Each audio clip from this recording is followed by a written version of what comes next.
And welcome to In-Game Chat for Saturday, May 17th, 2014. This is Season 8, Episode 20. I'm Scott. I'm James. I'm Dennis. I'm RJ. And I'm Nathan. And welcome to the show. If you'd like to get in touch with us, our phone number is 334-272-9228. You can check out ingamechat.net for all the links to get in touch with us. You can also find us on Twitter at In-Game Chat, as well as over on Facebook. You can email us, everyone, at ingamechat.net. We are streaming the cam feed right now through Twitch. Head over to twitch.tv, search for In-Game Chat. You will find us, and you can join the chat room live while we broadcast. And again, that number, 334-272-9228. You might need it. We got some stuff to talk about today. In the chat room right now, we've got W. Matthew, Truth Unknown, Plorch, Multile, Medusa Mira. By the way, Medusa's Mira, thank you for the Steam gift of Banner Saga. Banner Saga, yeah. That was wonderful. I really appreciate that.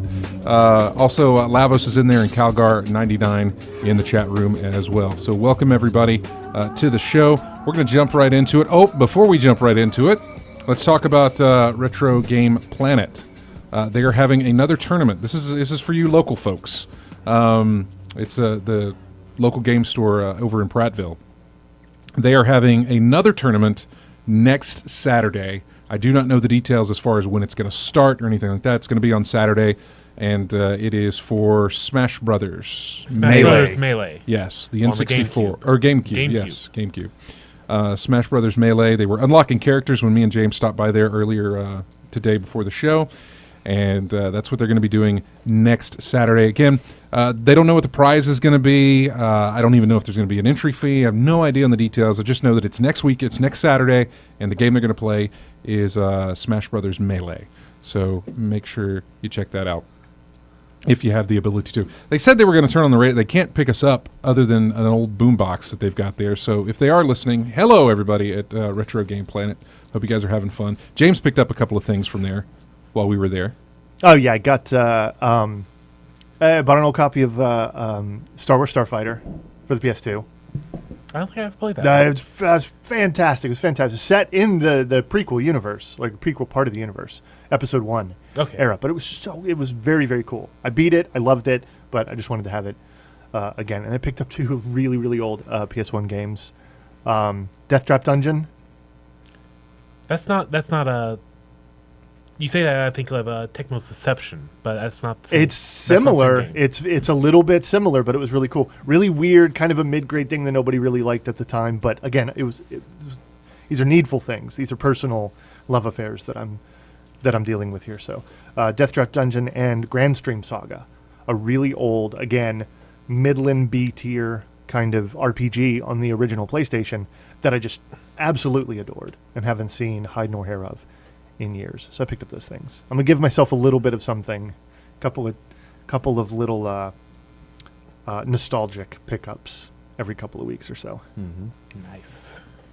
And yeah, so make sure you check that out. Now let's jump right in to this week. Huge stuff this week after Microsoft announced a connectless Xbox One coming June 9th for $399. After since the beginning of saying Connect is absolutely necessary for Xbox how do you One. even begin to frame this move?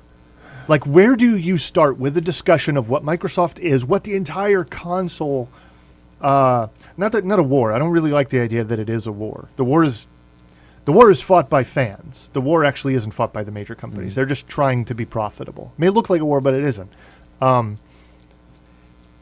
But for the past year, how do you basically take the last year, right? Very, very near to the day. It was May 21st when they announced this thing. So we are very, very close to an absolute year of framing this entire thing in one particular way, only to run, all the way out of what appears to be the back of the pack in terms of sentiment and make these changes. Where do you start? Yeah. Do you really lambaste them for 9 months, 10 months of doubling down and tripling down on the fact that Kinect is not an optional piece of equipment? Mm-hmm. Kinect is integral. It is as important to the system as the controller is. That was something they reiterated over, and we're not talking about something that they just mentioned at or around E3. This isn't something that showed up. No, this has been from the beginning and of the Xbox One through. announcement. They didn't stop talking about it. They reiterated every single time people questioned it. And it wasn't TV, it was connect. Right, because they gave up on that pretty fast. Yeah. That was, it originally started with the Xbox One will not work unless Kinect is plugged in. You would get something just like you said. And that was absolutely true. When your controller when your controller runs out of battery or whatever, and your controller dies, what happens? A little thing stops whatever you're doing and says, hey, your controller's not plugged in. Please plug it in. That's exactly kind of what we thought would happen if you unplug Kinect. It's like, oh, you're not going to work. You need to have Kinect plugged in. You can't even sign into your system. You can't do anything. You need to have Kinect plugged in. Then they said, no, you can do that. You can keep Kinect unplugged. You can turn it off. You can tell it whatever. But they weren't happy about it. Yeah, no, they weren't. There was one of those reluctant moves. But it was still something that was going to be sold with a system. And every time they were asked, obviously they were asked at the beginning when this was during E3. Well, they were asked at the announcement, which was several weeks before E3. Again, May 21st. May 21st. And they were asked to, will you sell it separately with Kinect? Nope, we're not going to sell it separately. Ever. You have to have it. That's when they were saying it has to be on to work. Then they reversed that. E3, you're going to sell it separately? Is it nope? The Kinect is integral to the Xbox One experience. Kinect. And would you please stop asking, by the way? Yeah. Would you please just recognize that this is the Xbox One experience? In November, during the release, they were asked again. I'm not going to bore you with the quotes because they're saying the same thing. It's just over and over again. This is an integral part of the Xbox One system. Is Kinect. We are behind this 100%. This is our thing. It's Kinect. We're going to try and make that happen. And February rolls around. February of this year rolls around. They were asked again, do you ever see yourself selling a Kinectless version of the Xbox One? And they said absolutely not. They rattled their cane around and told you to get off their porch already and stop nagging them about the question. It was 100% absolutely a part of the message, a part of the experience, a part of the console in every meaningful way. And this is a great little timeline because here we are in February where they say absolutely not. You got to have the Kinect. By the way, Kinect does not work with... as far as I know, there's no integration in Kinect with Titanfall. But February was the last time they really talked about this. February was the last time. And what happened immediately after February? So then March happens and Titanfall gets released. And Titanfall was absolutely supposed to be the thing. Titanfall's supposed to be the killer app. Look, I don't know who hitched whose cart to whose, but if EA came to Microsoft and said we want to, it was because we don't know that. Remember, Zampella, I guess, came out and said, it's out of my hands. This exclusivity deal has nothing to do with me. This was inked behind my back. I had nothing to do with this. The publishing deal is between me and EA. The exclusivity deal is between EA and Microsoft. And we've trod that ground several times now. There's no point in going into it except to reiterate that Microsoft was absolutely dependent on Titanfall in every way to move this system, to get this system out the door, push it forward. And 5 million units shipped. Yeah. Not sold. We don't even know exactly how many they've sold. So March rolls around and that happens. So April rolls around and the NPD numbers for March roll around. They start getting their feedback of, hey, how well did this do for the month of March? It was likely at this time that they had a meeting of some sort and said, we got to change some things. They were looking at pre-order numbers in March. Early March, they already had pre-order numbers. They were already looking at sales of what the Xbox was doing. They were able to calculate this against what they really thought Titanfall ought to be doing on its own, which is also quite poor, by the way, and for the system as a whole. And I think you're right. As soon as Titanfall came out and as soon as they started looking at these numbers, started looking at concurrent players, the number of systems they weren't selling. Because also remember, this was roughly the time we started hearing those rumors of them saying, well, I don't think we're going to make any more Xbox Ones for a minute. Yeah. We got kind of a lot of them just sort of sitting around. Maybe we'll just wait. They're just sitting around. PS4 is supply constrained. They can't really make them fast enough to supply worldwide demand, global demand, I guess.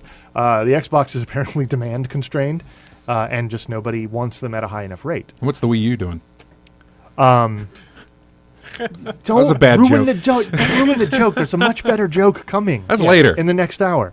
But if you look at that period of time, you have to know Matrick is gone. Don Matrick is gone, and he's a bad memory. He left like one of those Looney Tunes green clouds of stinky gas in the air. Right. Like when he... So you have to wait. Spencer is now in. He's much more telegenic, much more photogenic, much more fangenic. Everybody likes him a lot more because he looks like a bro. He talks like a bro.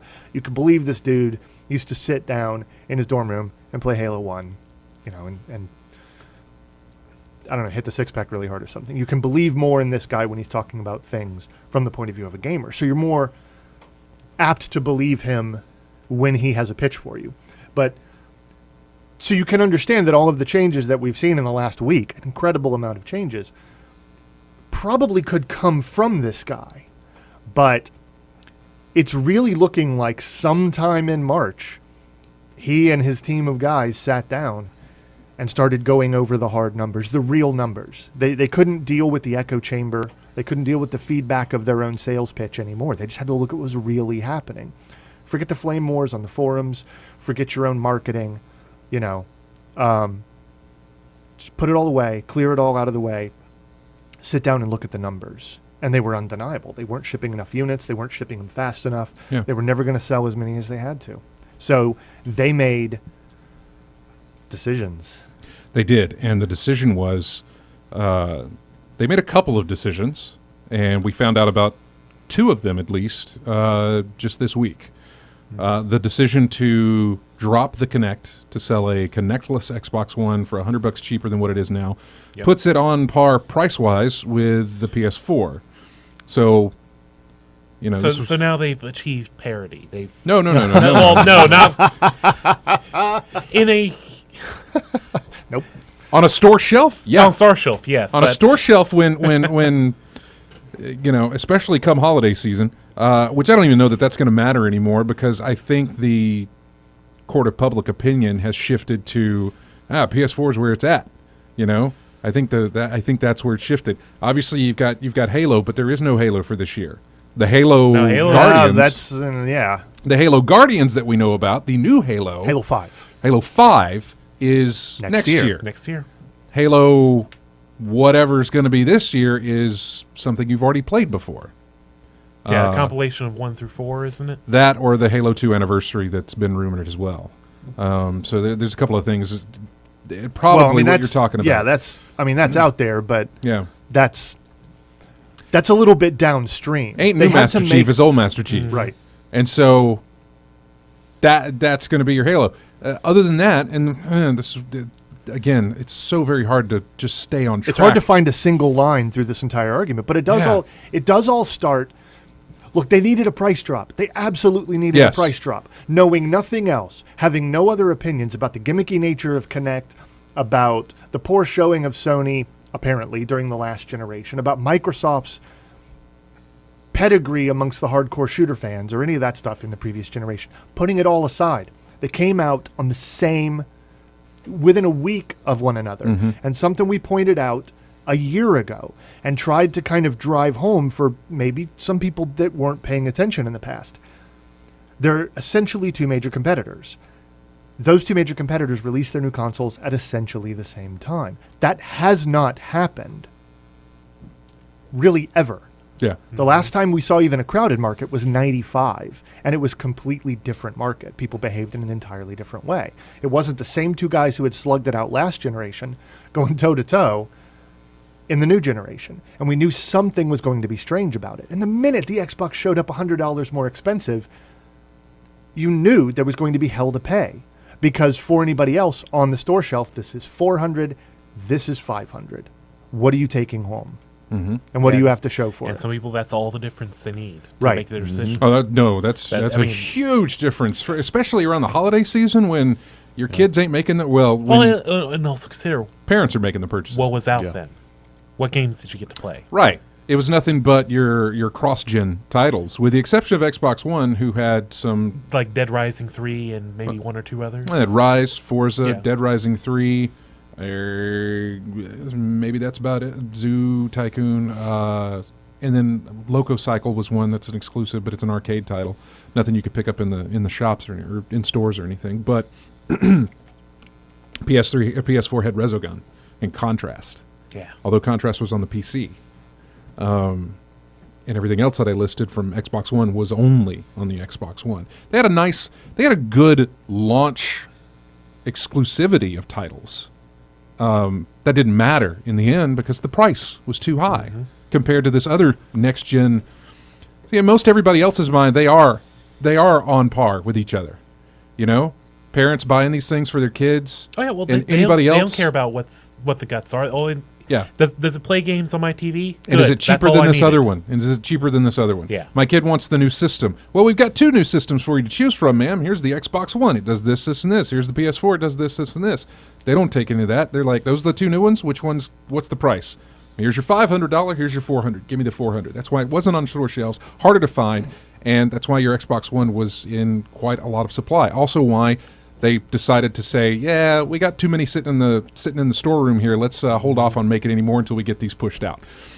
So that rolls around. They decide to cut the Kinect and sell it at $400. Something that James was telling me the day that this announced was, hey, it'd be really great right now if they just slash the price of all of their stores. Well, it's what they need to be doing. Kinect they need or not. to eat the cost, man. Yeah. Just eat the cost. I don't care about the Kinect. I find it's fine. It's fun to tell your console to turn itself off. It's certainly fun to do basic navigation with it. And there is a valid point to be made by people who claim that the Xbox One's UI was stubbornly, much like Windows 8, stubbornly designed to be used in a very specific way. And the Xbox One very much wants you talking through Kinect to use the basic interface. Same way that Windows 8 wanted you to use touch interface. Touch interface or touch style interface with even if you're using a mouse. Yeah, but what's the name of that? The Metro menu? The Metro menu. Well, that's not even technically the name anymore because it had a whole lot of gross baggage around it. You know? It really did. They got rid of that. I know. The Windows 8 style whatever, it doesn't matter. The point is there were people for however much this does or doesn't matter to any other consumer, there were people out there who actually cared about the Kinect, who actually believed that to some degree, even if a small degree, they would be able to build on the promise of Kinect. There are developers out there building games for Kinect, as well as with Kinect integration. Where are they? They're high and dry now. Yes, it's still in the market. Yes, it's going to be supported as an add-on piece of hardware for the rest of its lifetime. It's 6 months old. Yeah. It's 6 months old. We got our first price drop and new SKU on a system 6 months in. Out freaking rageous. Yeah. That does not happen. I got to find, I don't want to use the dump, but there's a bleep on here that I need so that you can say what you want to say. It's so strangely weird. Yes, it is on the one hand very good to see them doing what they can to drop the price. On the other, so who are you now? What is this now? You have spent the last year telling me that this is important. And there are customers of yours out there who believe it to be important. They like it. They want to see it supported. But now without its ubiquity, right? Without the guarantee it's going to be packed into every system, forget about it. Literally forget about anybody using it. Yeah, anybody who's making a Kinect game It'll right be now. a curiosity. Yeah. As much as any game that ever chooses to use the PlayStation 4 camera. It will be a curiosity. And I understand you've got to get the price down. But just cut the price. Yeah. It is all your own stuff. Just cut the price. Eat the cost of those Kinects. Because I think it's worth pointing out, they're dropping the price by pulling the Kinect, which means they haven't dropped the price. This isn't a real price drop. It's just a new SKU. They should not be lauded at all for dropping the price. They have cut features from the system. I think there's an argument to be made that this is a bad decision. The right decision would be take it on the chin. Yeah. Recognize that you did the wrong thing. Eat the cost. Eat the cost. Because even at $400, without the Kinect, you're a weaker system than the PS4. Nobody's guessing about that. You are an objectively less powerful console at the same cost. So what have you done? What have you actually added? To even say you're at parity, you're a feature-poor system that had to hack off an arm in order to fit through a Sony-shaped hole. Yeah. I don't see that as particularly good news. But whatever. It's a step they had to take. If this was the decision they made, this was the one they were most comfortable with making in these uncomfortable meetings I'm sure they had. I know. What were the other options? I don't know. I don't know what the other options could have been. Obviously can we eat the cost? And apparently no, that is not on the table. If somebody made that suggestion saying, let's just eat the cost and sell it at a loss, or sell it at a bigger loss than maybe what we're selling it now, let's do that. Somebody said, we can't afford to do that. But they couldn't afford what they were doing previously if those were the two options. I don't know. Yeah. I'd love to have been on this meeting. It's hard to say just because the other thing would have been, okay, so, all right, we've got the Kinect out. We've dropped the price. This will be great, but we've still got more to do. What about our Xbox Live plan? Let's take a look at that. Why do you think that happened? What do you think Xbox Live Gold subscription numbers are looking like right now? God. What have they been looking like? They've been looking like a lot what you did, or what you were going to do was like, it's about the lapse. Yeah, and I'm getting it all on my PS4 here for nothing. Although you are a PlayStation Plus member, but the stuff that they took behind, the stuff that Microsoft took behind their paywall is the same stuff that never was behind a paywall on Sony's side of things. All the media apps, Netflix, Hulu, right. All those. Was never anything. So they did that. They removed the gold paywall from those. They haven't said exactly when that's going to come into effect. I thought that was actually happening in June or around whatever. I thought that was happening at or around E3 when the other things are happening. I believe it is. I believe if not already implemented, but no later than that. Well, I know part of it is what they're saying now is if you did get gold just specifically for the apps, they will let you cancel it. They will let you cancel it and they'll you'll get a partial. Yeah, they'll prorate a refund. Which is, again, this is very good, but it is in an effort, I believe, to get to the same place your competition is at. But they're not. They're not. And I know that this is a touchy comparison. It is. Microsoft started their service as a pay service. Live Gold began and has lived its entire life as a pay service. And as features were added to it, they were introduced behind the paywall. And there was a time when it was uncontested. They were by far the best people at doing this. So it didn't matter. It didn't matter that Sony had a free service. There was nothing going on over there when the PS3 launched. But bit by bit, piece by piece, Sony built up a competitive system to what Microsoft had on offer. And now when you look at it, yes, Sony added PS Plus. They charged for certain things, and they shoved multiplayer behind the paywall, which is, if that's an unhappy thing for you, then it's worth pointing out that maybe that isn't okay. But they brought it up to parity by building on top of a fundamentally weak but free service. Microsoft is now trying to reorganize a pay service that they've relied on for revenue. That's got to be an awful lot more difficult. But no matter what it is, when was the last time you saw your Xbox Live friends list doing anything other than watching YouTube or Netflix? Right. So now that those things don't require what's going to happen to those subscriptions? Yeah, in the last, not days, not weeks, not months, but in the last years of the 360 cycle, the only time that you might see somebody playing a game would have been like Halo 4's release, GTA 5's release. Yeah. Maybe Titanfall, saw some people there as well. There's that on too. both systems. I should remember that. Yeah, it's still going on. It's not. Nobody's stopped. Titanfall? No, the 360. Oh yeah, yeah, it's still going on. But in the last years of that, seriously, I would turn it on and see nothing but Netflix. It's the same reason why a lot of people kind of jumped ship towards the end of that lifespan, because Sony was knocking out these exclusives for their system. Yeah, there's and Microsoft was sitting on their multi-platforms or their Halo stuff. But they were like, "Goodbye, Bungie. Go do your thing." So they cut the gold. It doesn't put them, again, like James was saying, it doesn't necessarily put them on par with Sony, because the PlayStation Plus program is good and beyond good. It's great. It's doing. If somebody can do it better, they haven't started yet. But they're doing it really, really good. Discounts all over the place, free games over 3 systems. The Vita, The Vita, PS3, PS3 and the PS4. Consistent discounts. That's two games per month for each of those systems. So, just a ton of free games. Now, I understand that Microsoft doesn't have that ability. Maybe they could do something with their games for Windows or something on PC, but that's Games for Windows Live doesn't exist anymore. No, they'll say that's going away. So they've got no other than throwing in more games for free per month or to give massive discounts on some stuff to let you buy.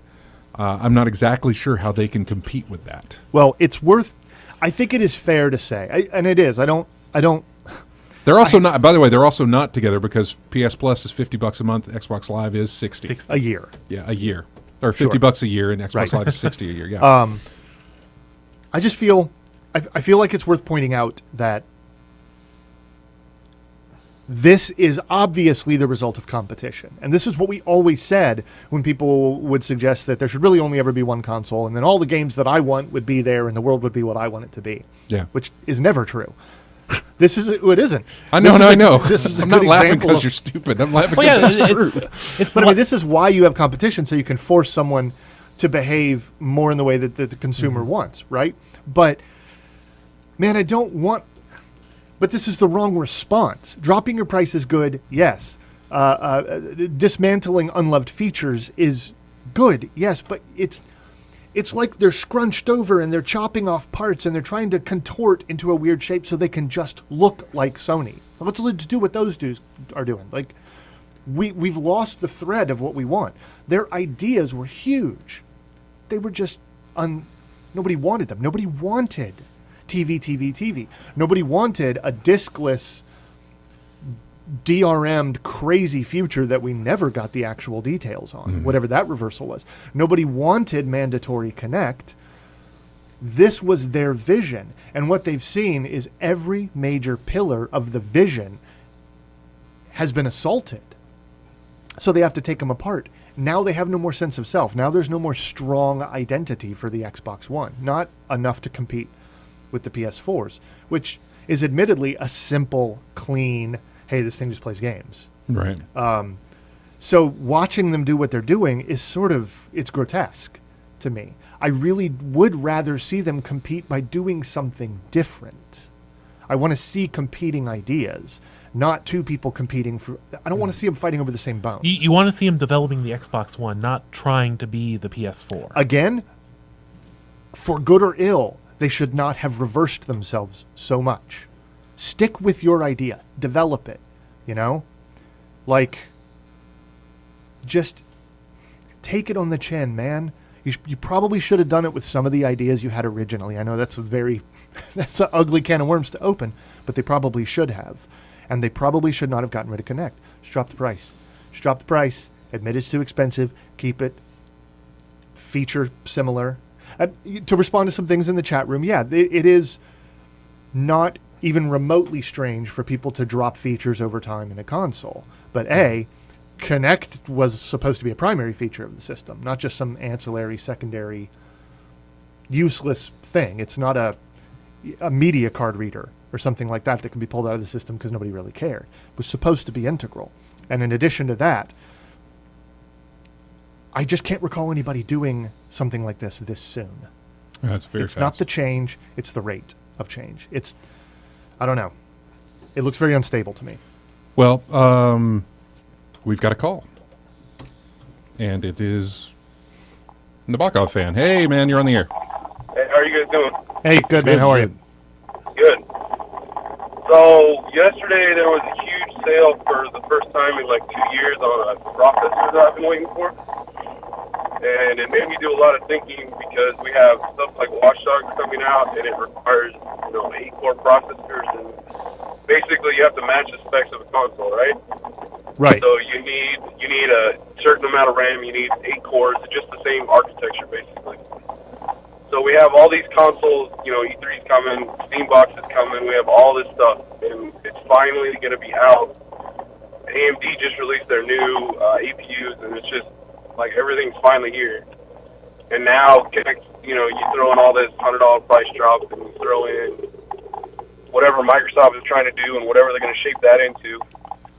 I mean, I'm not saying like the future is the PC, but it's just you look at the price of certain things and it just doesn't add up. No, it doesn't.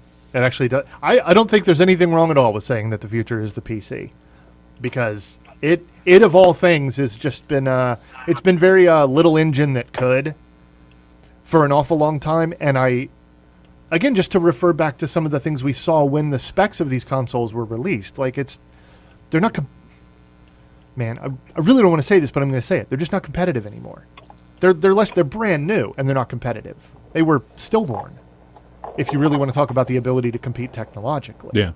So, I don't know. I look at where we are now. I look at what's happening, and I've got both of these consoles at home. But if anything, they've just made me love my PC even more, because I don't have any of these issues. There's no drama like this in the world of the PC. Yeah. It's a much more constant, much more steady place to be. A much happier place for me. Yeah. Yeah. I mean, last 2 weeks ago, I tried to get a PS4 controller working on my PC. I mean, it took a little bit of getting, but that controller's pretty awesome, and I don't have to pay $400 to use it. You know? Right. It is a good controller. I mean, I like the ubiquity of X input an awful lot, but I don't know. That's just another little peccadillo I have about the system. Why can't I use the Xbox One controller? Why can't I use it on my PC? Yeah. What are you doing? Who's in charge? Is anybody at the wheel? And I don't know. I don't know. I'm at a loss for explaining what it is exactly. Someone correct me if I'm wrong. One of the 360 controller, you could just plug and play that in a Windows right? operating Yes, system. because almost everything in the world had used the X input API, so it would just automatically map all of the 360 buttons, and it's brilliant. It's absolutely brilliant and beautiful. You could always get a DualShock 3 working on a PC, but it took a little more doing to make that happen. Nothing dramatic, but it took a little bit more work. Okay. So you would think when Microsoft comes out with the next iteration of their console and the next iteration of the controller, easy peasy, right? You plug it right in and it's perfectly fine and everything knows what to do with it because it's a Microsoft device using X input? Nope. Right. Not at all. Not even a little bit. Wow. I'm saying, I don't even know what they're up to anymore. Yeah. Nab, we appreciate the call, man. Yep. Take it easy, guys. All right. Take care. All right, take care. Bye. And if you'd like to call in, 334-272-9228 is the number. So, they cut the Kinect and drop the price. They pull out their entertainment apps. Yeah, pull media apps away from the gold paywall. Media apps are behind the gold paywall. Then someone was asking me, and maybe it was when I was over talking to James and Jeremy about this, or somebody on GChat. I can't remember what it was, but they said, "Oh, I wonder what they're going to do for E3." And it's like, well, the first thing they got to do is get some exclusives. Yeah. They can't. I mean, anything multi-platform ain't going to be for them, man. Because if you're releasing it on a multi-platform system, everybody's going to look at the cheaper alternative to you. And well, we're looking at the cheaper alternative, but the thing that they don't want to mention is their power. They don't want to mention anything about resolutions, perhaps. They don't want to mention anything about the power of the console itself, because that's the next bullet point they don't want anybody talking about. Price was before, and they were trying to say that, well, you're getting so much more value with this because you get this Kinect feature in here, and you got the TV integration. It's the experience. Yeah, you're paying $500 for the Xbox experience. Yeah, not just for a console. But they don't have the exclusives. They don't actually have the experience. Yeah, right. But it's so. What are they going to show at E3? What is going to be their thing? I mean, they got a couple of things. They got obviously maybe a Gears that they can tout, or as James was saying. Oh yeah, my belief is that in the course of all of these meetings, right. I think that Spencer. I'm going to go ahead and give him the benefit of the doubt. And I'm going to build a little scenario in my mind for what he did when April NPD numbers started showing, when the sales numbers for April showed up. I imagine he held a bunch of really high-level meetings with people in the Xbox division. There have probably been ongoing discussions with the other heads of Microsoft. Something that gets pointed out, not to sidetrack too much, is that Microsoft, while not performing very well overall, and the Xbox division for kind of a while not being especially profitable or good, Microsoft has a ton of money in the bank, just a ton of cash sitting around. A lot of companies, even companies that are doing poorly, have great money bins of cash. So as long as Microsoft has cash, the Xbox can just do whatever it wants. It can lose money and then plug that hole. It can lose millions because they have billions. But it doesn't work that way. It's like trying to raid an endowment. You know, they can't just keep failing, and Spencer can't just keep going, money hat in hand, back up to the bosses and saying, oh, could you plug this leak and that leak for me? Can I just slash the price and you make up the difference? Yeah. They're not necessarily free to do that. So, which is a lot of the rumors about that division being spun off or cut loose or something like that. But that sends them back to just saying, we got to figure out a way to fix this problem. Don't tell me what we can't do. Just tell me what my options are. And they make hard choices. Cutting Connect, changing SKU, that's a tough choice. Pulling all the media apps out from behind the paywall on Gold, that's a tough choice. But what do you have then to show you for have it? to look at what games? Yeah. So my guess is, because of the way Microsoft has behaved towards their own game studios, the way they've divested themselves of first-party arrangements for a long time, Sony's over here nurturing first parties, historically anyway. Microsoft has been cutting them loose. Otherwise, Bungie wouldn't be working for Activision right now. Right. So, and, where's my Halo Wars 2? So I imagine they go through a backlog. They go through every pitch. They start rifling through a folder of anything anyone has ever suggested we could be making internally. And just left, right, and center. Greenlit. Give me a 5-minute reel. Have it ready by June. Yeah. Because we are green lighting all the things. We are pushing every game. And don't you dare put a date on those things. Nope. You put coming don't soon, even put a year. Or don't even put anything. Just coming to Xbox. Put our logo at the end and say only on Xbox, and then get it off and bring in the next thing. Because don't put a date on it. And I think that's what he's aiming to do at E3. Well, Jeremy, you get the price drop out of the way. You get the gold stuff out of the way. You go ahead and put that in the news. Recognize that now that you've admitted you're going to do a price drop in a month, you're not going to sell anything between now and June. Just get all of that garbage out of the way. Greenlit, buy exclusivity, do everything you can, and really pour all of your attention into games. If that's true, if that happens, I think it'll probably end up being the right decision. Not a happy one, not a great one, not a really clean piece of leadership, but tough decisions. So they... One of the things that Jeremy had said, you can play probably a great drinking game for this, might kill you. How much, what was it, pre-rendered CGI they showed as compared to gameplay that they show? Yeah. And this is something that I'm seriously curious in when you watch Microsoft's press conference at E3. How much of it lacks gameplay? I think that they'll have the first exclusive gameplay for Call of Duty. They've done it years past. Yeah. I think they'll do it again. I think they'll have you'll get to play the new maps on our system first. I don't think that's a selling point anymore. I just don't think it is. But I think that they'll have that. There's a couple other games. Somebody's got to show off Evolve. Somebody's got to show off Alien Isolation. Because that's a Sega property. It's not going to show up at any of these other press conferences. Somebody's got to show off Batman, probably. Arkham Knight, yeah. Yeah, and I'm trying to think if there's anything else that's on its way out. You're talking about just managing the showcasing of third-party stuff? Right. Because, again, just because it's at your press conference first doesn't mean that that's a bullet point in any case if it's a multi-platform title. So you got to have the exclusives. However, regardless of what they do at E3, and I also want to address that we're not saying Sony's in great shape either. They had a huge loss. They recorded $78 million loss. A huge loss this fiscal year. And it's it's huge. And Microsoft's having their problems too, where they're looking at, hey, we should probably cut off this we should probably cut off the Xbox division into its own thing instead of keeping it tied in with everything else. And I believe Sony already did that with the PlayStation, didn't they? Didn't they already kind of separate? or they talk. It's not exactly the same thing. Sony's divisions are kind of subdivided in a much different way.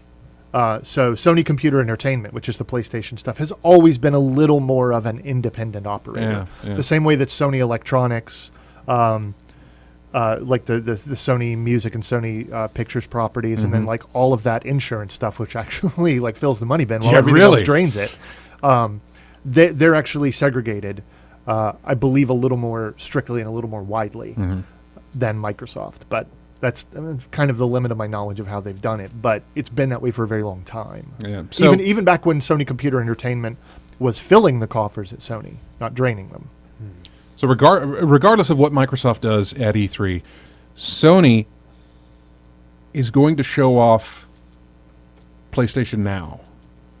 Yeah. I hope so. I'm pretty sure they will. And obviously it's in beta, but I think they're going to bring that up. If they talk pricing structure, depending on how they price this thing, it's going to be their no DRM from last year all over again. Yeah. When you open up this library of PS1, PS2, and PS3 titles to play on your PS4, and also on your Vita, you do it a monthly subscription fee where you play anything you want. As long as you're paying this thing per month. Is it automatically rolled into Plus?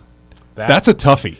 It is a toughie, but you want to talk about having a reason to buy into the system. But here's a smart thing that they do: PlayStation Plus gives you a free full year of PlayStation Now. That's a great incentive. Yeah. And I know. and it would cost them nothing to do. That's true. They already bought the company, Right, Gaikai. Yeah, they already bought that.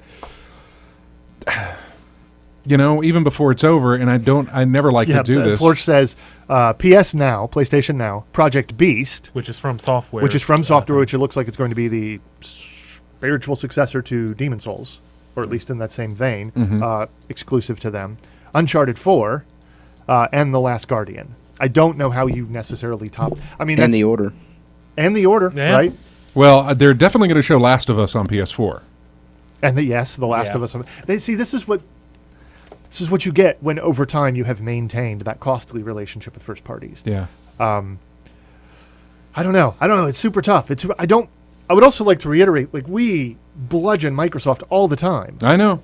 But if you look back long enough in our history, we were doing exactly this same thing to Sony 6 years ago. We were. When they weren't behaving, when they were making nothing but stupid decisions, when they were making $700 consoles. Right, and telling people that, laughingly, with a chuckle, saying, "Oh, let's just go get a second job." Yeah, go work multiple This is stuff jobs they to get said, this system. right? It was foolish. And it was their third console. And then you look at the Xbox One being their third console. What did they say? Well, if they want, what was it? If they want to play offline, there's the 360. By the 360, Yeah. right. It was that hubris, that arrogance, that disconnect. Yeah. Right. That. Oh, that's a good one. Right. So I mean, it's worth pointing out that we are actually platform agnostic on this show. Honestly, we except are. for RJ. Right. But we are pretty much platform agnostic, and we will go any particular direction. We do not want Microsoft to fail. We just can't. I didn't want to buy it's like a video of a guy falling down all the time. Like it's all it is. I really want them to get to a point where they're doing something with a little more purpose. But in the process, not having your console be inaccessible and at least for some people kind of useless. Here's the simple thing we want: games. Yeah, it's the only thing. That's the only thing anybody cares we care about. It's the only thing anybody cares And about. Microsoft's going to give us a few. I mean, obviously, we're going to see Quantum Break. Yeah. I mean, that's one of the things that was on the list that made me grit my teeth. See, I think what you're going to see a lot of at this E3 from Microsoft is more, hopefully very much more, of what you heard about or saw very little of last E3. Quantum Break being one of those. One of the most interesting ones you saw last year was Quantum Break. And so you're hopefully going to see more of that with and a date of when it's going to release and that sort of thing. Yeah. hopefully this year, unless they push it back. I do want to see what Remedy's done with a year working on this. And I know they had some other exclusives. I can't think of them, but I know the only one I think of is Sunset Overdrive, and they've been showing that off recently. They've already shown that off. Yeah, it's one of those things where that's why a lot of people are like, God, what are they going to show at E3? Because here you've got Sunset Overdrive. You did the price drop with the connectless thing. You've done the moving the stuff behind the gold wall. Goodness, what do you have left? And like I said, other than the multiplats that they bought some exclusive first gameplay of for our conference, I don't know what they're going to show as far as their exclusive stuff. There's Gears. I don't know how far in development that is. There's Halo. There's the Halo stuff. Which and to address that rumor that you got to earlier, we know Halo 5, Guardians, is coming next year. Right. There is also, is the Halo 2 anniversary confirmed, or is that still in rumor territory?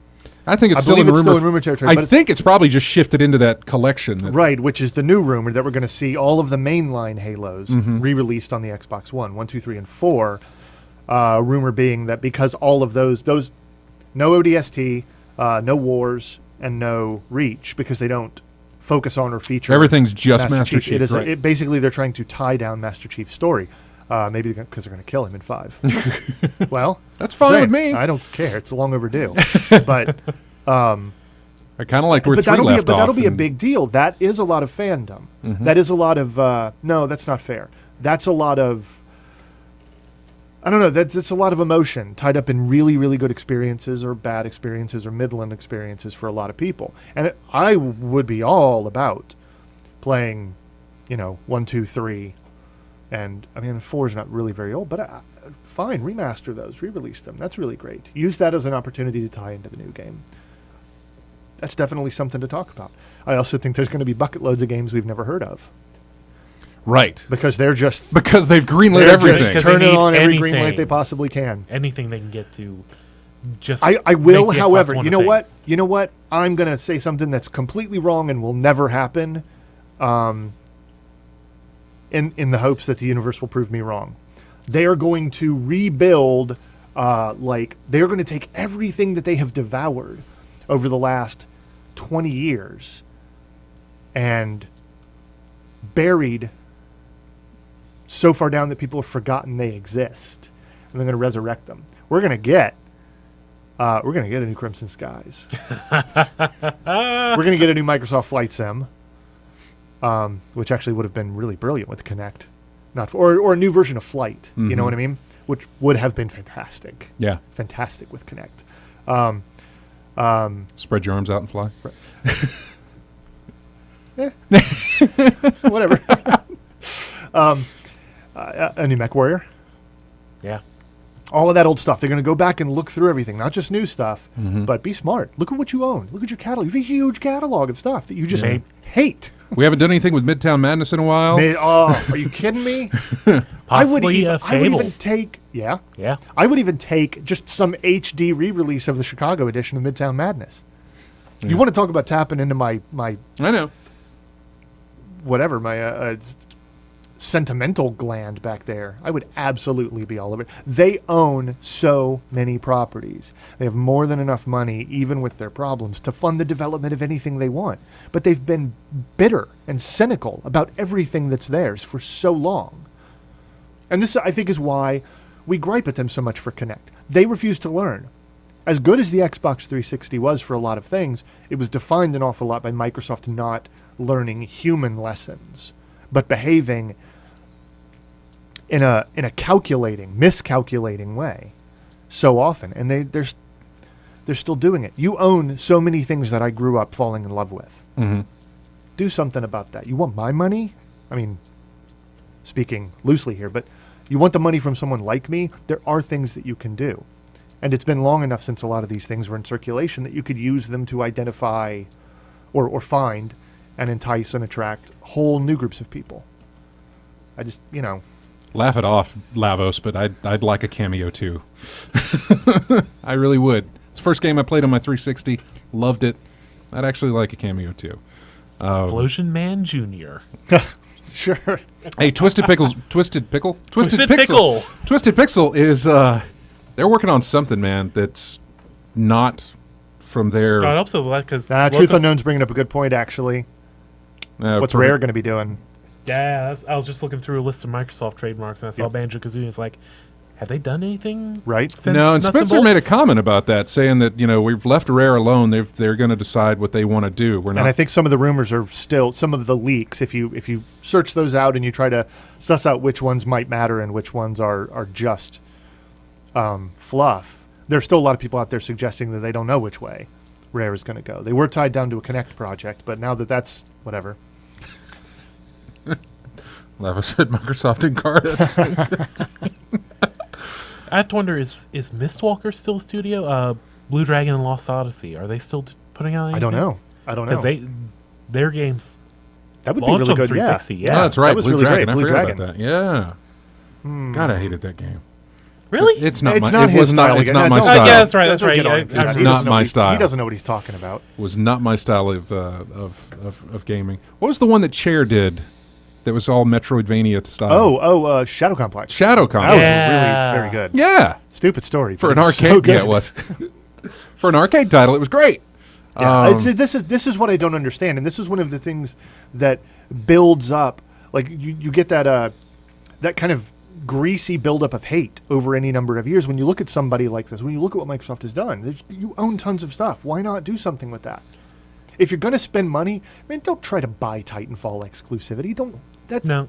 It doesn't work. And there's Do what that you're- wonderful rumor that maybe they didn't. Well, yeah. Maybe they bought exclusivity on the basis that Titanfall sells so many in a certain amount of time, where this thing could actually go multi-plat. I think we're missing the one we know all of us would want.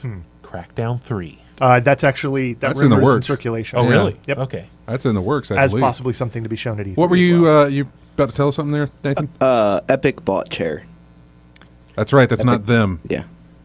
So Epic now owns them. I forgot about that. But they're still named Chair Studios. So they're just owned by Okay. Epic now. Yeah, I forgot about that. That's not one of their. That's not one of their. That's in a Microsoft Game Studios Right. thing that it was Yeah. absorbed. Not their thing. So, yeah, be some interesting stuff. I don't know what they're going to do. All I know is that right now in my head, they can do whatever they want. But when Sony does, if Sony does their PlayStation Now, it's going to. First off, we know the lineup, by the way, of when these press conferences. It's the same as it's been every year for a very long time now. Microsoft first thing on Monday morning. EA followed right after, Ubisoft a little bit later in the afternoon, and then Sony that night. Well, when you're the last one going in, and you pull out something like PlayStation Now, if it's going to be going the way that I think it's going to be going, which is all of these titles, and if they can nail down the price or make it really good, as far as something worth paying for, and how much you have to spend on it, they're going to come out ahead on this with as far as the court of public opinion again. Who's going to be talking about them? You're going to be talking about a couple of these games, depending on what Microsoft does, or are you going to be talking about this, that your library just got gigantic on the PS4? All of you who did not buy a PS3, who jumped ship, for a PS4 because it was cheaper, now you get to play all those exclusives you missed out on, your Uncharted series, your Last of Us series, or your Last of Us. Yeah, what will be in important detail is the pricing structure. Will it be, here's your monthly fee, and here's every game you could ask for from our previous generations? Or is it going to be a per game basis, or exactly what it'll be? Don't know. Don't know how it'll be. Honestly, with the way things go for like Netflix, Hulu, and all these other type of subscription-based services, it just seems like it's going to be, here's a monthly fee. It just depends on what that monthly fee is going to be. And it depends on what they have for offer. And it will, because obviously I don't think they're going to have everything ready. It's going to be a lot like just this kind of rolling service of like, okay, we've added a couple of more to the list, and another week goes by, we added a couple of more. Here you are with it. Here's some really obscure titles that you don't remember, like walking into Retro Game Planet and seeing some of these titles. Well, another thing that popped up a couple weeks ago with PlayStation Now is the fact that, they have rentals on there, for people that just want to rent. And I know the pricing that blooped up for just a second. It was like $7.99 for a 30-day rental. And, I could see people taking advantage of that. That's too. not bad. 30 days. That's not bad at all. Yeah. And then in another one that popped up, someone had posted an image. It was like 7 days, free if you had PlayStation Plus. So, Well, hey. Well, seeing as I do. Yeah, exactly. It's just it's going to be as I think it was last year. It's going to be a very interesting E3 as far as the press conferences are concerned. Well, those two. Not so worried about EA. Not so worried about Ubisoft. We kind of know what they're going to be showing off. Far Cry 4, Assassin's Creed, that sort of stuff. Obviously not The Division. Yeah, well, Since it got pushed back. Maybe something from The Division, but not anything in great detail. So we've talked for a full hour on this. We're going to take a break.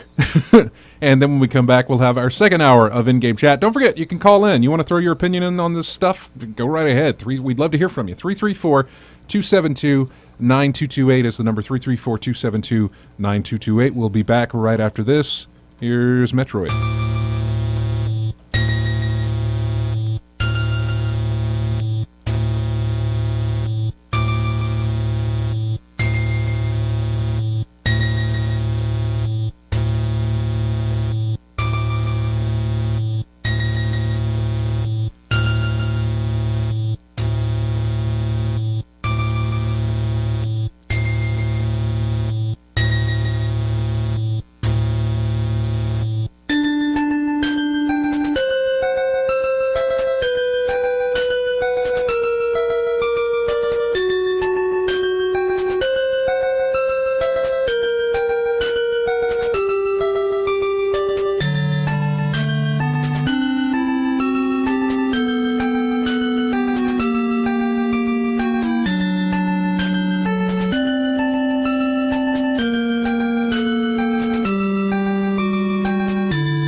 And welcome back to In-Game Chats. It is the second hour. Spent a whole hour talking about Microsoft, Sony, E3, all that stuff. Somebody said, in what planet is Sony ahead? Yeah, on what planet Sony is running strong this generation and they haven't dropped their AAA titles yet? And they haven't. I mean, other than, Infamous. That would have been their first. Yeah. But, turned out Resogun was quite a good title. It was a good title. It wasn't enough to make... It wasn't... No, it wasn't. But that was a nice little surprise for me. Yeah, but that's all it was. Yeah. I really think... And I level this at both of them equally. And I'm not exactly sure why it turned out this way. Last generation kind of went on for a little bit. Yes? Mm-hmm. Like, it went on. Oh, and yeah, on. we had and 10-year on. plans of... Yeah, sure. I mean, you're right, but Yeah. whatever. How in the world did both of these people, Sony and Microsoft, launch their consoles without... I'm not talking about like some Titanfall thing or some infamous thing like 6 months, 8 months down the road. I mean, knock it out of the park, major exclusive. Already ready to go, day one. What they needed their own Super Mario World. Yes, that's They really exactly did. what I had in my mind. They both owned so much. They had so much time. They had lead time. They could have had people working on these things. They should have done that. It would have mattered an awful lot to people. as it is, we're going to be near the end of their first year before we see anything like that, or possibly past their first year. Mm-hmm. I mean, I'm not trying to like backseat drive necessarily, but could you not have, forget about what it actually turned out to be. Could you not have forestalled Halo 4? Right. By a year? Made that a Xbox One launch title? Doesn't matter that it didn't turn out to be what people wanted. They would not have known that. Mm-hmm. Well, if you'd like to get in your opinions, if you'd like to get in your comments, whatever, give us a call. We'd love to talk to you. We'd love to hear from you. 334-272-9228. So outside of all that news, on the same day, in fact, that Microsoft did all these changes for the Xbox One and all the new SKU, the gold stuff, all of that, the very same day, Ubisoft decided to let it be known that Watch Dogs would run in, what's the resolution again for 900? 900p 900p for the PS4, 792p on Xbox One, and both of them will run at 30 frames per second. Right, exactly. This is after Sony had apparently put up a... Yeah, Sony had a tagline on their... They had an advertisement or something like that on their... it was their website. Yeah, it was just a game description, just saying, it will run at 1080p and 60 frames per second. And before this came out, that disappeared. That wasn't just a bullet point though. It was they were advertising it like, hey, you're going to get a good experience. You're going to get it's going to look really good on our system because it's going to run at 1080p. And 60 frames per second. The line it was hack everything as you make your way through Chicago's underground as you experience Watch Dogs in a way that only PS4 can provide at 60 frames per second in 1080p. Right. And then that final phrase was gone. Yes. They had to take that out. It was live for a while. It was up there. People saw it. Mm-hmm. And then they had to take it away because obviously I don't know what the communication was between them. See, obviously Sony was told by Ubisoft that would run that way at some point. And they never backtracked on it. I don't know that it's obvious they were told. It's entirely possible they could have assumed. I mean... Really?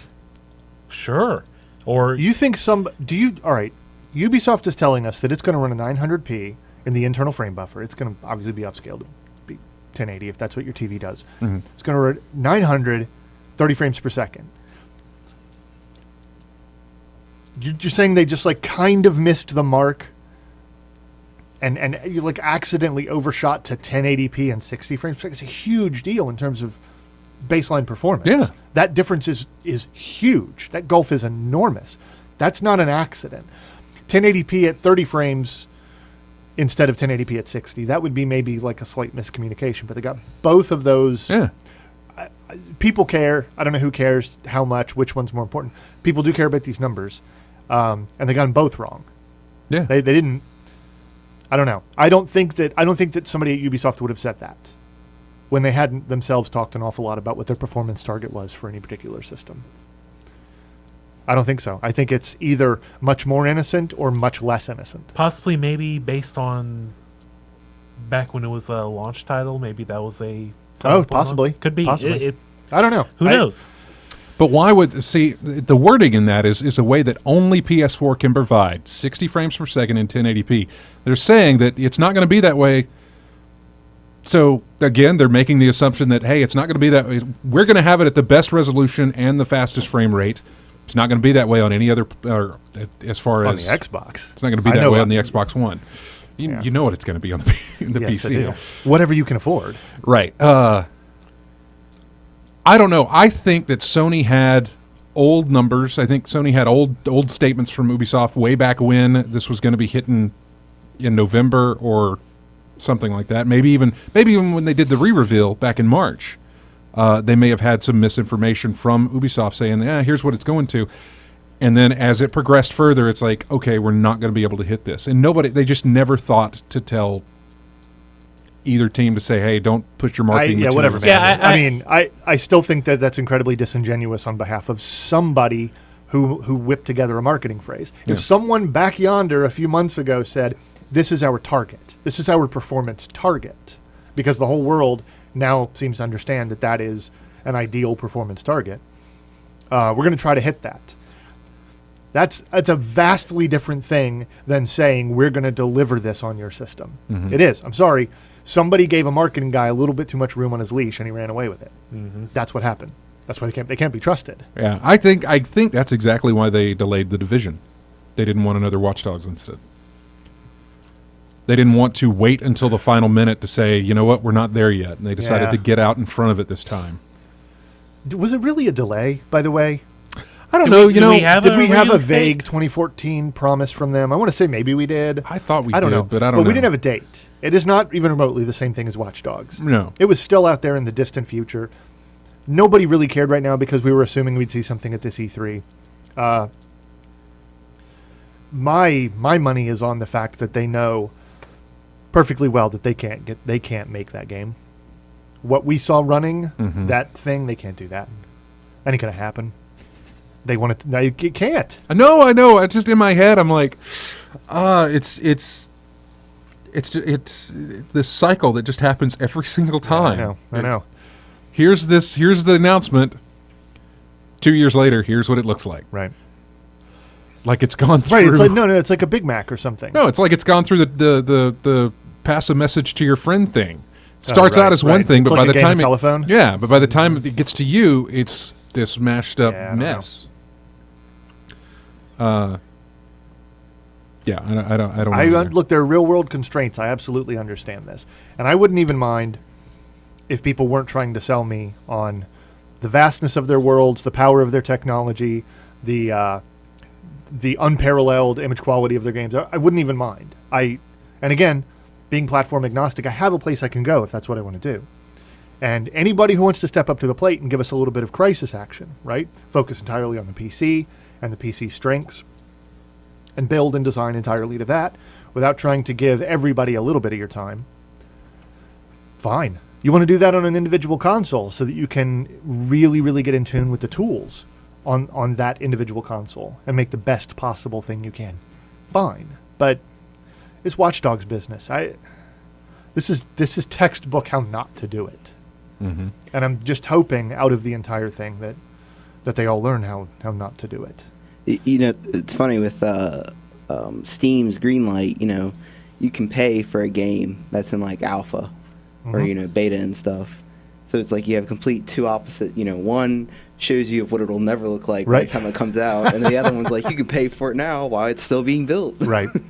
While it's still disgusting. Yeah. So it's two opposite, you know, spectrums.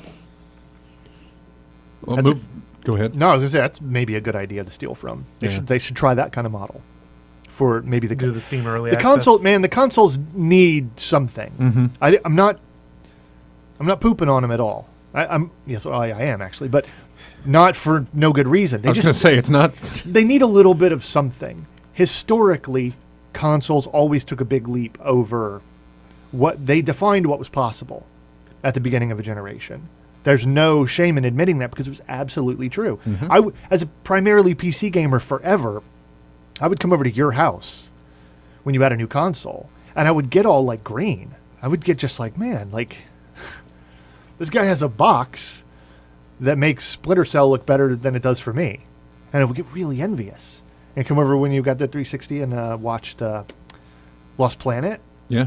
The little demo from See, that's the other thing they're not doing, man. They haven't done that in forever. I know. That's another thing they need to get back on the ball with. Is like, hey, by the way, you can go see this thing we just showed? Well, there's a demo on Xbox Live right now, and you can go download it and play it. They can start doing that again, rather than, well, just what they're doing now, which is nothing. Yeah. Or if they announce a price drop in their digital store, like, hey, all of our launch titles are now, $40. Yeah. But only if you buy them on, through the store on your Xbox One. Only if you buy the digital versions. Something like that. Start doing that. Oh, and if you're a gold subscriber, they're actually $10 cheaper at $30. Right.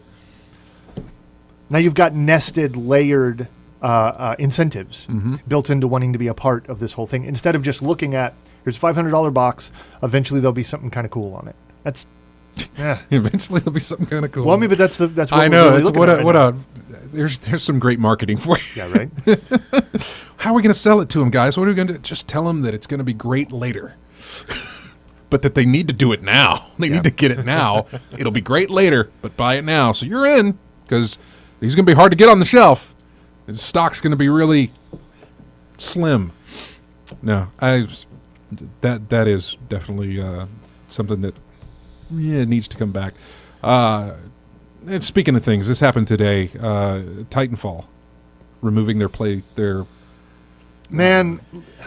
what was it? The play I feel modes. like a little of this poo is going to splatter back onto the Microsoft discussion, simply because I think Titanfall. Well, I meant to tie it in Microsoft the last hour that we Right, spent yeah, right. talking about it. We never got around to it. Well, it's worth. All right, so apparently on the PC version of the game, and I believe this is only on the PC version of the game, they've removed two of the. They have not removed two game modes, but they have removed dedicated playlists for those game modes. The pilot hunt and capture the flag. Yeah. So, like, if you only want to play capture the flag, and that's the only mode you really like and you're interested in, or if it's your favorite mode and you just want to have a few rounds of that, too bad. You can't do that. It is still in the mixed rotation lotto mode, whatever that is. Yeah. But like, I don't want to go in there. I don't want to go in there to play that. And their reasoning is, and this ties into a lot of the recent complaints about Titanfall, particularly on the PC. The matchmaking is very bad. It's not nearly as intelligent as it should be. And the wait times sitting in a lobby waiting for a game to form are incredibly long for a new game. And so seeing that these game modes the players are suffering in these two playlists with really long wait times and really bad matchmaking, they just said, get rid of those two modes. Get those on out of here. Like, what long wait times? Don't know what you're talking about. I mean, was there just not a way to fix that? Was it Oh, no. There is a way to fix it, but that's harder and takes longer than eliminating the game modes. I don't know if they intend to do. Well, it's also Titanfall is entirely a lobby-based, matchmaking-based system. Yeah. There is no option for dedicated servers, hosted or unhosted. that's There's terrible. no option. There is no server browser. Nothing. The entire thing works on the Azure server's back end, where it's also. And this is the other argument. It's not like there are empty servers that are waiting around, twiddling their thumbs. I'm a CTF server. Why won't anybody come join me? It doesn't work like that. If Microsoft is to be believed. The design of their server system is dynamic, which is fine. It spins up servers as needed. It allocates resources dynamically wherever they're needed most. That's where they go. Somebody needs a CTF server. We've got them running. If you don't, let's push them over here. It's not a problem. It's not just empty, unplayed racks of hosted games. It's not how it works. So you're not saving anything there, which is why I really believe that it's the wait times were doing damage to the message. They were not costing them money directly. Right. So that's why you get rid of them. But because of that reason, there is no server browser. There's no way to browse to sort your list by game type, by player count, by any of these things, and choose where you want to be. None of that exists. I don't like Titanfall very much, but I don't think this is a problem with Titanfall. This is more a problem with the model that's being employed, because notice these problems don't seem to be as big an issue on the consoles, where matchmaking style, historically peer-to-peer, but matchmaking lobby-based games have been the norm for a really long time, and it's kind of okay. But on the PC, it doesn't work like that. A PC gamer and the PC gaming community want dedicated servers. They're not being prima donnas when they whine about it. They know historically, and they understand perfectly that that's how you maintain a game. That's how you keep a game alive for ages. Why is Counter-Strike still being played? Why is Team Fortress 2 still being played? All of these things, they're ancient, old games. But they still work. Most of those old games still work. Day of Defeat still works. That's because even if there's 60 people at any given time on Earth playing one of those games, it can still feel full and alive because they're all on the same server. They can all be guided to the same place because they can maintain that community. They can take part in the stewardship of a game. But we don't have stewardship. We have lordship. and it doesn't work. Certainly not in the long term, maybe in the short to mid-term. But the short to mid-term is the only thing people seem to care about anymore when they make a series. Because the only thing more important than inventing a series is prolonging that series' existence and making more and dividing the community with map packs. All of these things is very cynical design, and it's not very player-friendly or customer-friendly. You want your game to stay alive, release server binaries. Allow people to host their own servers. Oh, gotcha. Okay. Allow dedicated servers. Allow moddable content, or at least allow for the option of fan-made map packs. It's important. It's incredibly important, and it's why things work on the PC. And this is a good example of trying to take a design plan, a design philosophy from another place, and force it on an entirely different group of people. It's grotesque, and I don't like it. And I will not give them the benefit of the doubt here, because there are ways to have fixed this previously. I don't know that there are ways to fix it now. No. Yeah, that was one of those things somebody said in the chat room. It's like once you make a price cut, you can't go back. You can't go to a higher price. Right. I have no problem with them disabling certain things if they're like, this is messed up. We're going to turn it off. We're going to back away from it while we figure out a way to repair it, while we redesign what's happening. That's fine. There's the promise of, okay, we're getting it back, but now it's just removed because nobody wants to play it. We're just going to take it out of there. We talked about how 6 months into the console's life and we got a price cut and a SKU. We're not even. Where are we about 2 months? We're just 2 months in to this game, and they've already removed game modes. Out of it. Interestingly, it's on sale right now. It is 40% off, which is roughly the amount of stuff that was cut out of the roughly the number of playlists that were cut out.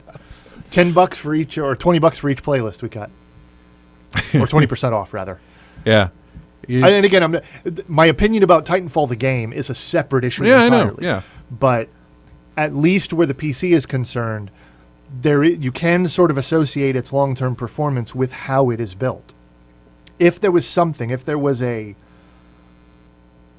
dedicated servers, server browsers, and the ability to at least manage your own server, even if you're not allowed to mod it or create custom maps, but just manage and administrate and tweak your own server, your player counts, your hardcore settings, your map rotation, whatever, there would, I assure you, be probably a small but very, very hardcore, very, very dedicated, loving community of people that would take care of that game and cherish it and treat it as best they could. That's what dedicated servers have been about for 20 years.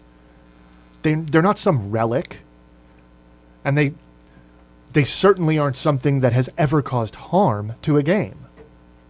Under no circumstances has that happened. They are nothing but nurturing. Let them work. It's one of the worst trends. Probably, I'll set aside arguments about DRM or the consolification of specs and performance or any of that stuff. It's probably one of the most destructive but difficult to identify trends happening like across all things now. And there's no reason that traditional system of dedicated servers and server support and all this other stuff couldn't be happening with the consoles. There really isn't. But, whatever. I don't know. The world is what it is right now. But it's bad news. It made me feel especially bad. I felt much worse about that news than I did anything else. Because it hit me right in my formative years, Yeah. Well, I mean, why on the PC? Is it because they can monitor it through the PC that they're seeing that nobody's playing this? Is it because I can't? Trends are trends. It should be across the different platforms that you could play it on. Shouldn't they be having the same problem over on the Xbox One side of things, or maybe the Xbox 360 side of things? I think there are other factors involved, and I don't know exactly what they are. Would you maybe hazard a guess? Maybe there are just less PC players. Yes, I would. Okay, because that seems most likely to me. Is just the reason they're having long wait times is they just don't have a player base, at least compared to what they can get on the Xbox One or 360. I still think the Xbox One's the best place to play this. I think it obviously plays and is better on the PC, technically speaking. But because of... It just feels like it wanted to be at home on the Xbox One more than anywhere else. Mm-hmm. I mean, even, Microsoft and EA didn't much want to talk about its life on the PC all that much. But it's just, there's so many more options on the PC. If your game is a bit of a miss, right, even for most people that are interested, they're going to move on to any one of the other 10 million things they can possibly do. And it's not so on the Xbox One at the moment. Right, yeah. All right, we got to take another break, and then when we come back, we'll have the last segment of this week's episode of In-Game Chat. You can call in if you'd like to, 334-272-9228. We'll be back in just a minute. Here is Portal 2.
And welcome back to In-Game Chat.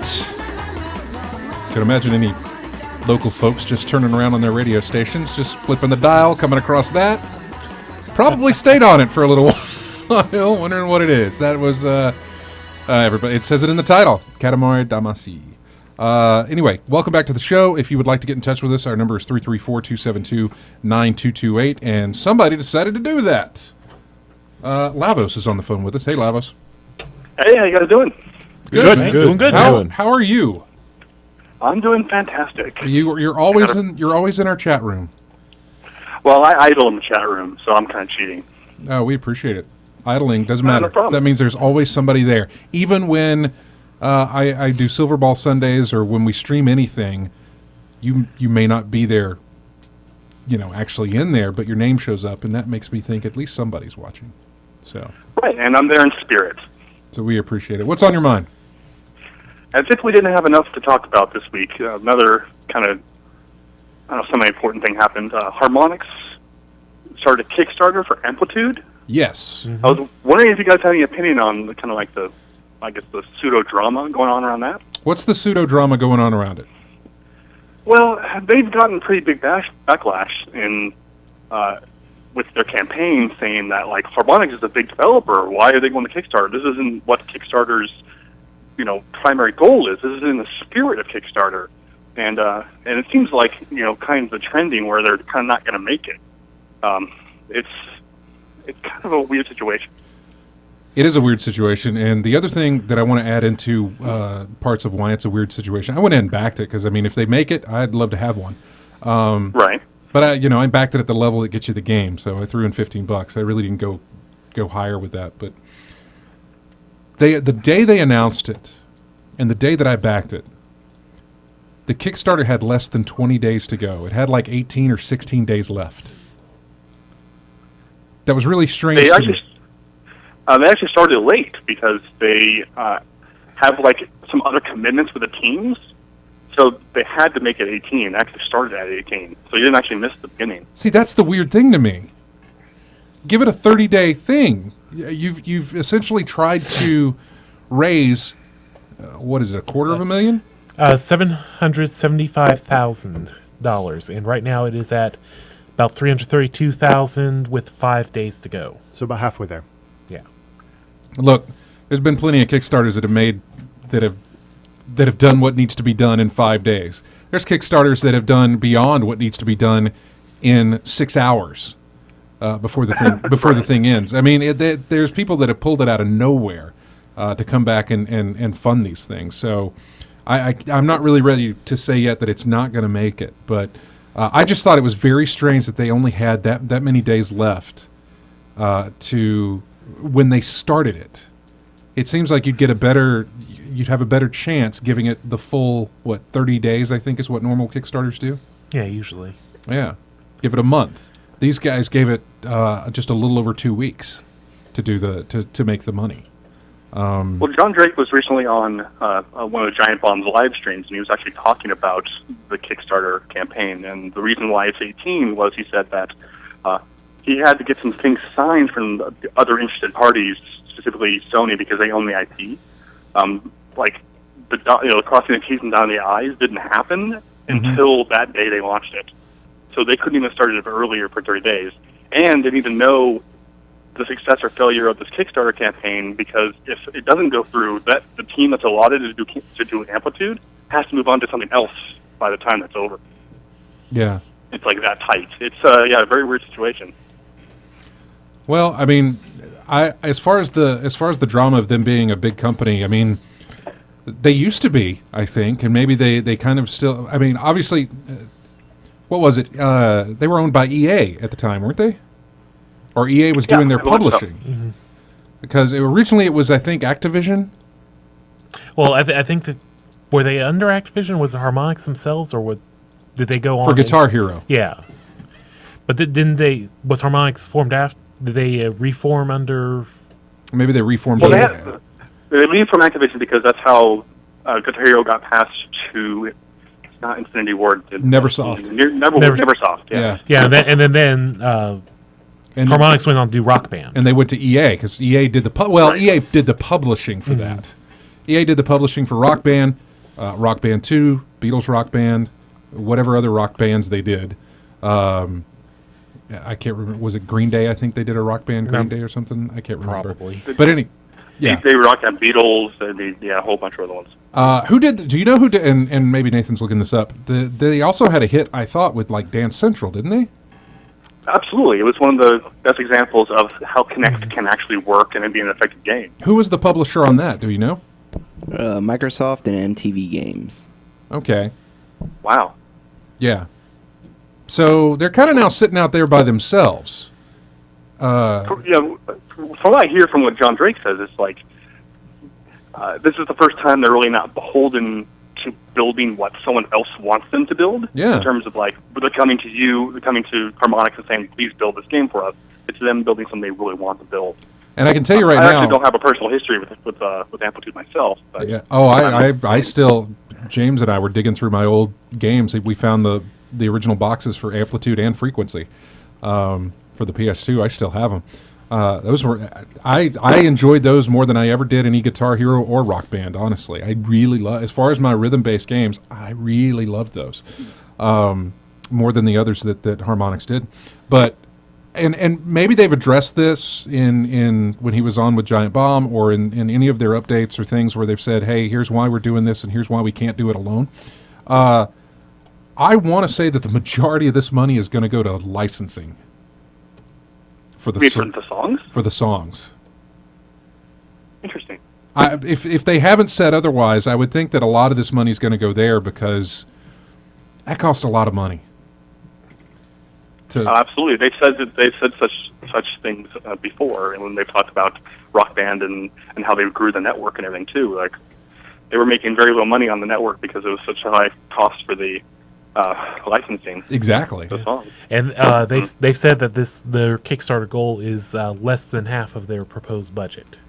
Right. This isn't going to be the entire chunk of money. What it kind of sounded like was that Sony said, look, if you can make this much, if you can raise this much money, that shows us there's interest. We'll back the rest, and you can make your game. That's what it sounds like. Well, according to them, they're saying that it is going to be a lot more of their money going in, Harmonix's money going into it. Right. Because they said, we want to make this game. Right. That's true. And so if you want that creativity, you got to have more of your money going into it than somebody else's to do that with. So I don't know. Did you back it, Lavos? I did not. I actually have a no backing policy on Kickstarter. It's been real tough the last few months for sure, but it's like I publicly said, like, on Twitter that I wasn't going to do so. So I'm not, been a hypocrite on that yet. But this one's definitely very interesting. What I'm looking at, I was very nearly going to break my oath on Frog Fractions 2. That up being successful, because Frog Fractions 2 is a thing that should exist, and I want to live in a world where it does. So, well, because you want to learn all about fractions too. Absolutely, got to fraction those frogs. Well, I mean, I could have stayed away from it. Possibly, I'm trying to remember the first thing that oh no, never mind, I couldn't. The first thing I backed on Kickstarter was a pinball thing.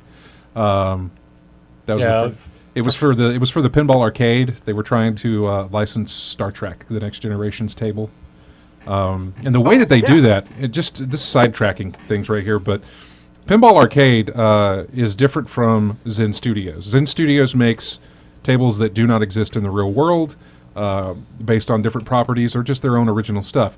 Pinball Arcade, the guys at Farsight Studios, they build tables that are based on. They build digital tables based on real tables that existed. The way that they have the licensing agreement for that, right? Well, they've got the licensing that they have to do, but not only that, and that was a big part of why they did the Kickstarter for Star Trek, because they had to buy the licensing. But with every table they make, they buy the table. They have to go out and buy the table.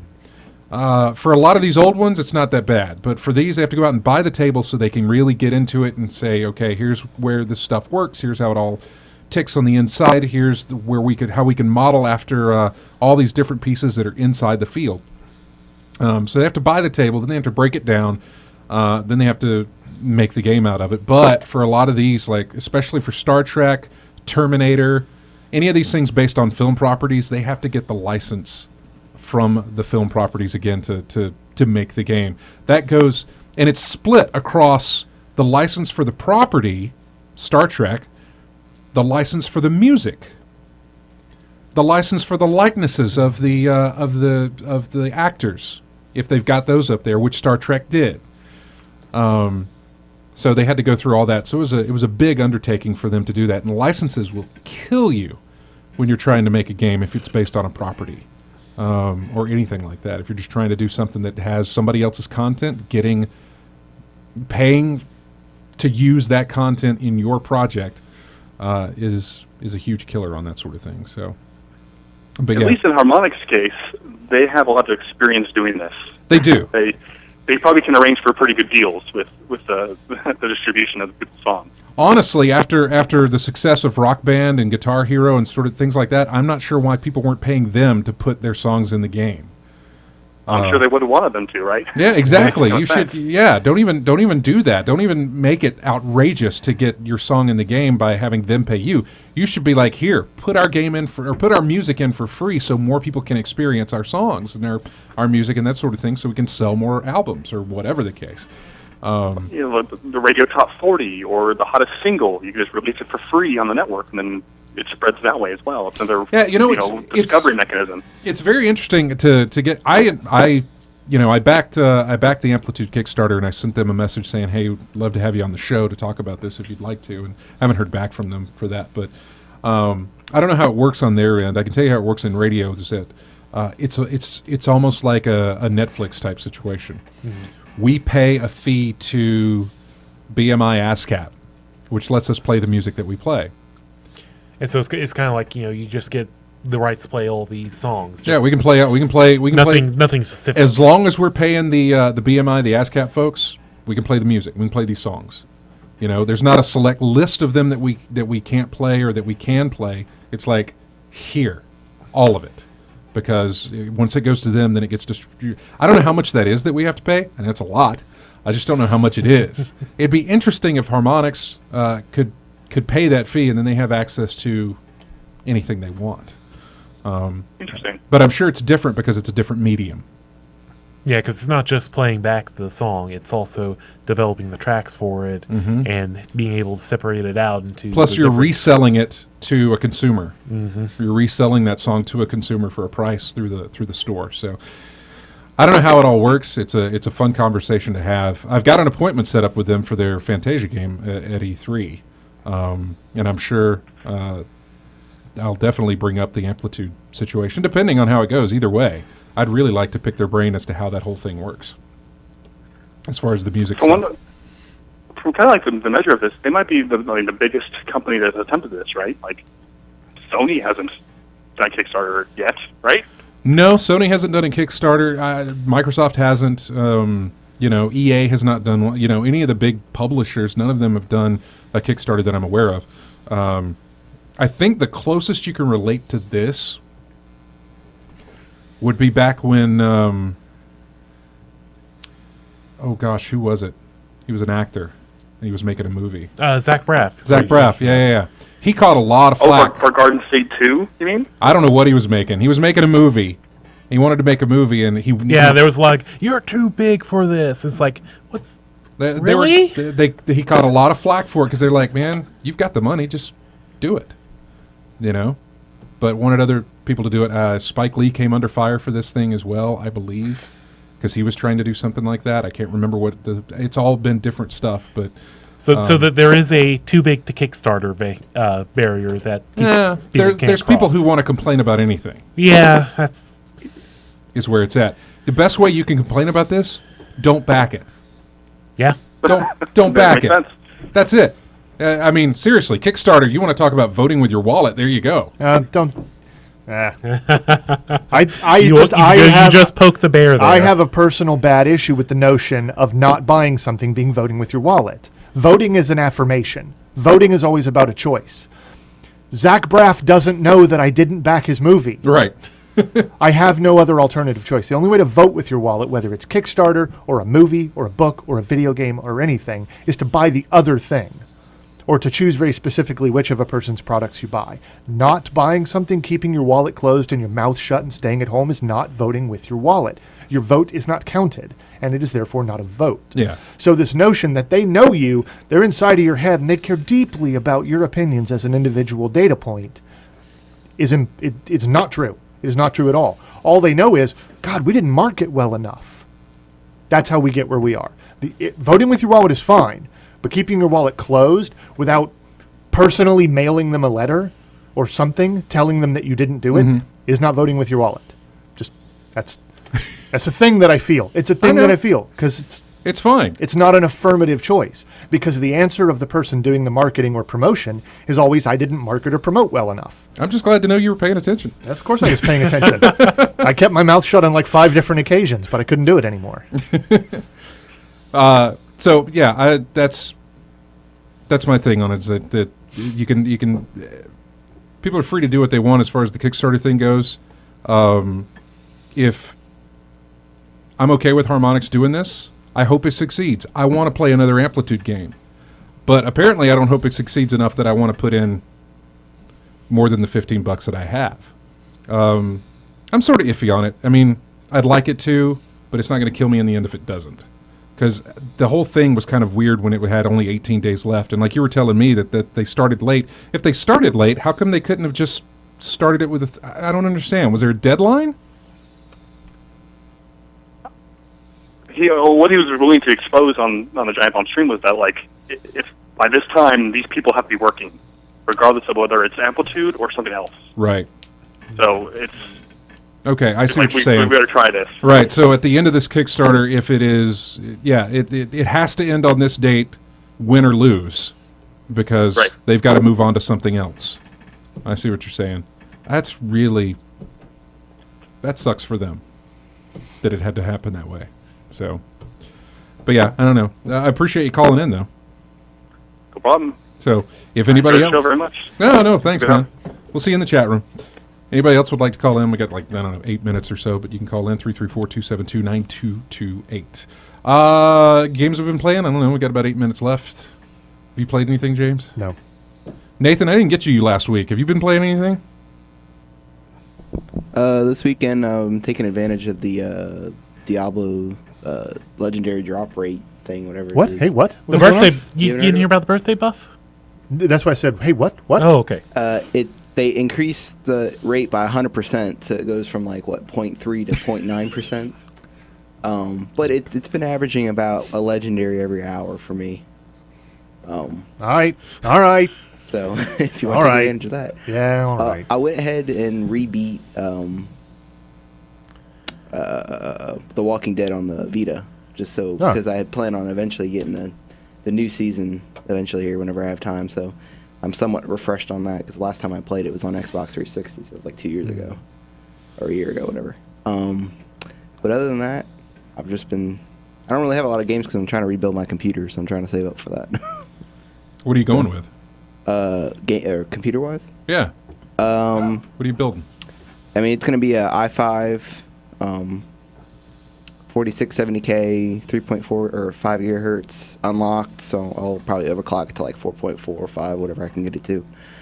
I'm going to go with a MSI R9 290EX. I think that's what it is.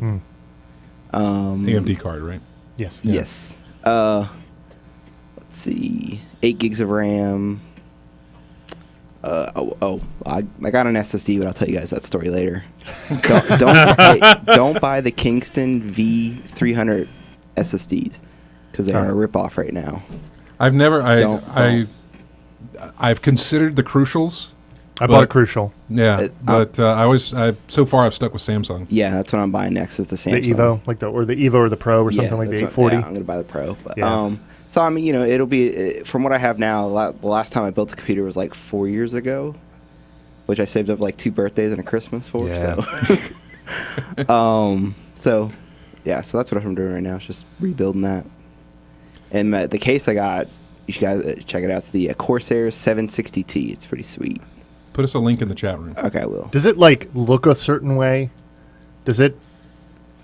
The Because case? I found this when I was younger, I liked for my PC cases to have lights all over the place and I cut the side out and I put this plexi in there because you got to look at all that stuff I put in there and everybody I knew that's how things were. Now I have this looks exactly like that. The whole window is a giant plexiglass door. Yeah. See, now I'm old and I just want it to be a black box that yeah. See, that's what my first one was. My first one is just a black box. No, I've gone the I other didn't want way. any lights. My first one was it was the 90s. It was like a beige Packard Bell case or something that I jammed aftermarket components into. But anymore, I went sleek, clean, straight to the point. Your job is to hold all my junk, keep it from falling all over the place, manage my airflow, and not be interesting. That's basically what I did with my first one. Yeah. I didn't want anything. For this one, I was I don't like, like all right, Flash. I'll go with the lights. I'll go with Sure. Mine kind of resembles the computer from Pi right now. Yeah, yours really is. Yes. Yours really is a bit of a Just all open. You can see everything bit of a in beast. there. I've had that computer too. Yeah. So Yeah, I got it from you. So. yeah, right. I mean, my last case, I didn't have the sides, I didn't have the front bezel. It was just the frame, and I had that for 5 years. But I cannot do that anymore. I do not. The main I can't thing. do it. I care what it looked like, but the main thing I did not. My first one, I made the mistake, and I didn't even really realize it. Was I bought a mid-size tower. Oh yeah. Never. I will do that. No, never again. It has to be full size because. That's what I did with mine when I redid mine because I just wanted space. I wanted room. Yes, space. I wanted room when I'm putting all this in. I wanted to be able to wire it and to cable manage my stuff and everything else, and whatever. Yeah, it's got the glass thing so I can look inside of it, but that also comes with very easy accessible to get inside the box. I can see it, dust it off, see what's going on, that sort of thing. That's what I wanted. Something that was nice. It's honestly, it's really not flashy at all. It doesn't have any kind of design things. It doesn't have lights other than. You have what do you have the 650D or something? See, mine's basically the year or the 2 year later version of that one, like the more flashy version of that one. Yeah. So yeah, I didn't do anything flashy. Didn't put in the LEDs or anything like that. To thought about it when I was putting everything. When I was putting it all together, I thought, yeah, we could really make this thing. And then I was like, no, man, I just want you to do what you're gonna do. You don't want it to like shoot lasers out or anything. Although looking back, if I'd known what we were going to be doing with it, I wish it had handles and could have made it a little bit more compact and carryable and that sort of thing. So, but anyway, Dennis, real quick, what'd you play? Play some more Binding of Isaac. I'm like this close to just 100%ing everything, getting all the achievements. Played the new episode of Walking Dead, which we'll have to talk about later because nobody else other than me played it. Spoilers. Yeah, and that's played some Kentucky Route Zero. Nab was kind enough to gift me a copy of that and got through Act 1, which okay.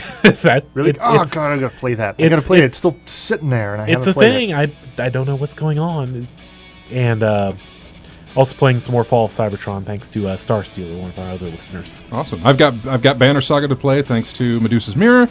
RJ, anything from you? Dark Souls 2, working on my second playthrough, New Game Plus, and I booted up Virtua Fighter 5 Final Showdown. Got a little rusty, but I'm working on knocking that off for next time I start playing that. All right. Well, thanks everybody for joining us in the chat room, as well as everyone listening on the stream or on the radio. We want to thank everybody who grabs us each week from iTunes or however you get our show for later use. We really appreciate it. Go to ingamechat.net. And you can join us on Twitter, Facebook, our forums at colonyofgamers.com. Subscribe to our YouTube channel, and if you're on Steam, we've got a Steam group there you can join up with and play games with us and our other listeners. Don't forget about the tournament, Smash Brothers at Retro Game Planet if you're local. That's next Saturday. We will see you next Saturday night. Have a great week.